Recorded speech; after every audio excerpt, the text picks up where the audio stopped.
कहानी उस पढ़ी लिखी प्रेमिका की जिसने 5वीं फेल प्रेमी के लिए अपने परिवार के 7 लोगों को मौत के घाट उतार दिया।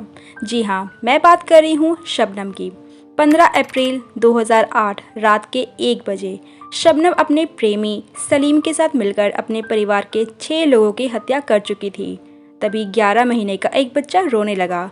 शबनम ने सलीम को फ़ोन करके बुलाना चाहा। सलीम बोला, मैं नहीं आ पाऊँगा, तुम मार दो। शबनम ने बच्चे का तब तक गला दबाए रखा जब तक वो मर ना गया। ये कहानी यूपी के अमरोहा के बावनखेड़ी गांव की है।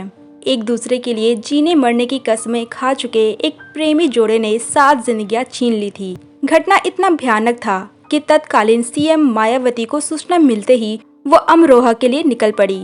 अमरोहा के बावनखेड़ा गांव में शबनम के पिता शौकत की बड़ी इज्जत थी। क्योंकि वो कॉलेज के लेक्चरर थे, इसलिए गांव में किसी को भी कोई ज़रूरत पड़ती तो वो उनके पास आ जाता। शबनम का एक भाई इंजीनियर और दूसरा भाई एमबीए कर चुका था। शबनम खुद पहले इंग्लिश से फिर भूगोल से एमए कर चुकी थी। पिता की तरह ही लेक्चरर बनने का ख्वाब था। तभी शबनम को प्यार हो गया। शबनम को बावनखेड़ा गांव के 5वीं फेल सलीम से प्यार हो गया था। दोनों परिवार से छुपकर एक दूसरे से मिलने लगे थे।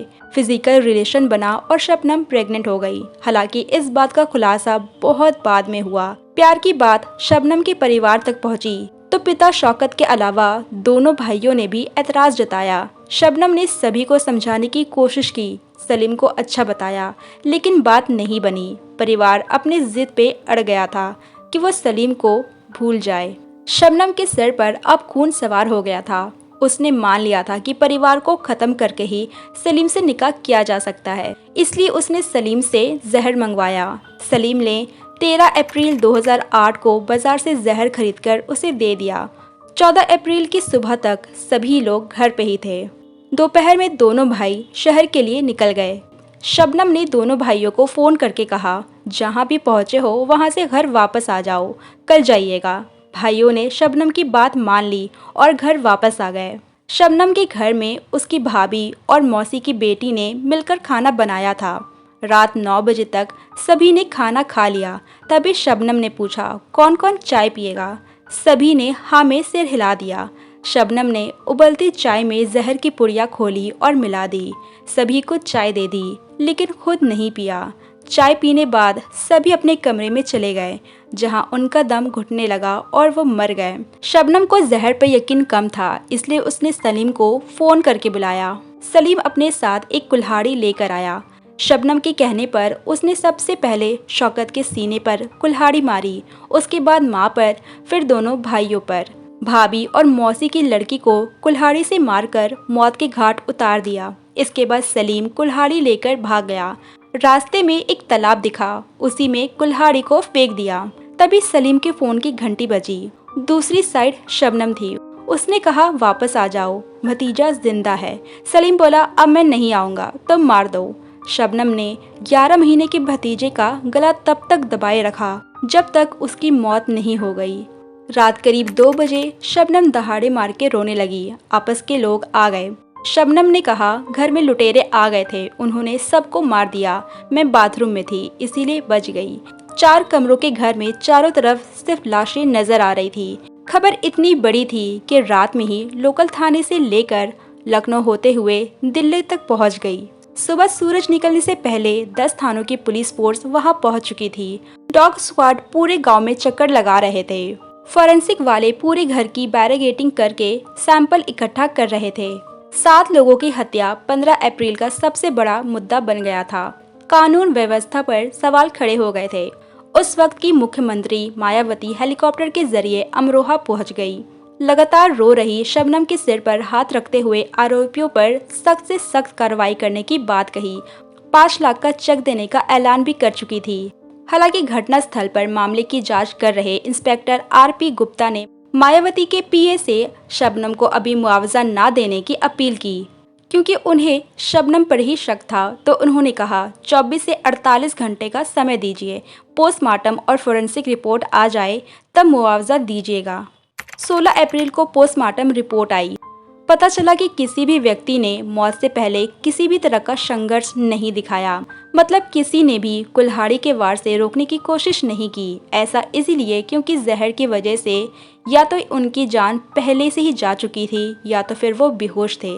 इंस्पेक्टर आरपी गुप्ता को यही पहला पॉइंट मिल गया। जब पूरा परिवार बेहोश था तो शबनम होश में कैसे थी? उस वक्त जो हालात थे उसमें पूछताछ भी नहीं किया जा सकता था, इसीलिए आरपी गुप्ता ने सबूत जुटाना जारी रखा। शबनम ने रोते हुए बताया कि छत के जरिए बदमाश घर के अंदर आए थे।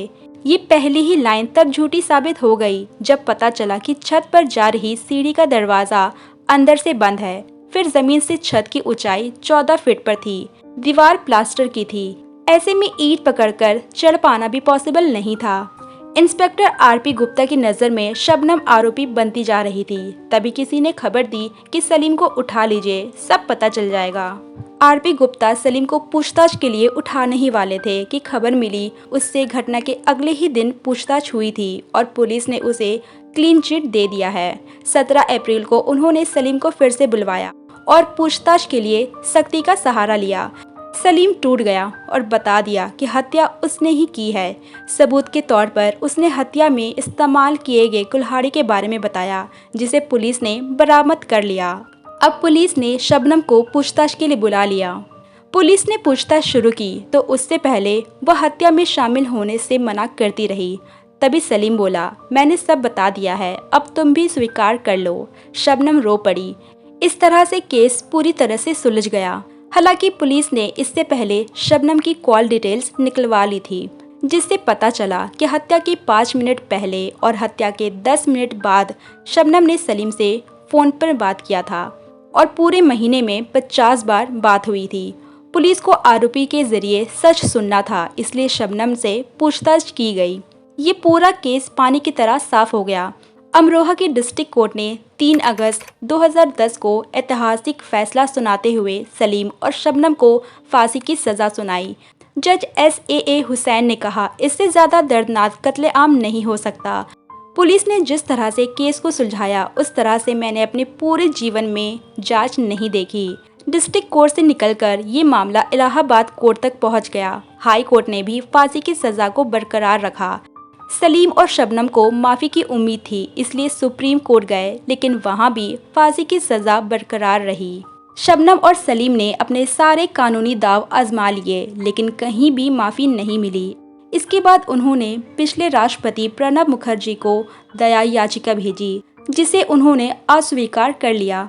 शबनम के वकील शहर नकवी ने यूपी के गवर्नर आनंदीबेन पटेल को पत्र लिखा। उसमें उन्होंने कहा, आज तक भारतीय इतिहास में किसी भी महिला को फांसी नहीं हुई। शबनम को हो गई तो पूरी दुनिया में भारत की बदनामी होगी। इसीलिए शबनम की सज़ा को उम्र कैद में बदल दिया जाए। गवर्नर ने इस मामले को यूपी सरकार को ट्रांसफ़र कर दिया, जहां से अभी तक कोई फैसला नहीं आया। सलीम प्रयागराज जिले के नैनी और शबनम रामपुर के जेल में बंद है। अप्रैल 2008 में जब ये घटना घटी, उस वक्त शबनम 2 मंथ की प्रेग्नेंट थी। जेल में बच्चा पैदा हुआ। करीब 6 साल वो जेल में ही रहा, लेकिन इसके बाद उसे सैफी नाम के एक पत्रकार और उसकी पत्नी ने गोद ले लिया। ये वही सैफी है जिनके पास पढ़ाई के लिए पैसा नहीं होता तो शबनम पैसे देती थी। शबनम का बेटा ताज उर्फ बिट्टू अब 13 साल का हो गया है। सैफी कहते हैं कि वो आज तक बिट्टू को उसकी माँ के गांव लेकर नहीं गए। 52 खेड़ा तो दूर, अमरोहा तक नहीं ले गए। फिलहाल इस वक्त स्थिति एकदम अलग है। 52 खेड़ा गांव बदल चुका है। लोग शबनम या सलीम को याद रखना नहीं चाहते। यही कारण है कि पिछले 15 साल से न सिर्फ 52 खेड़ा बल्कि आसपास के 4-5 गांव में पैदा होने वाले किसी भी लड़के या लड़की का नाम शबनम या सलीम नहीं रखा गया। तो आपको क्या लगता है, शबनम की इस फांसी की सज़ा को बदलकर उम्र कैद कर देना चाहिए या फिर नहीं? कमेंट सेक्शन में ज़रूर बताएं। हम फिर मिलेंगे अपनी नेक्स्ट वीडियो में।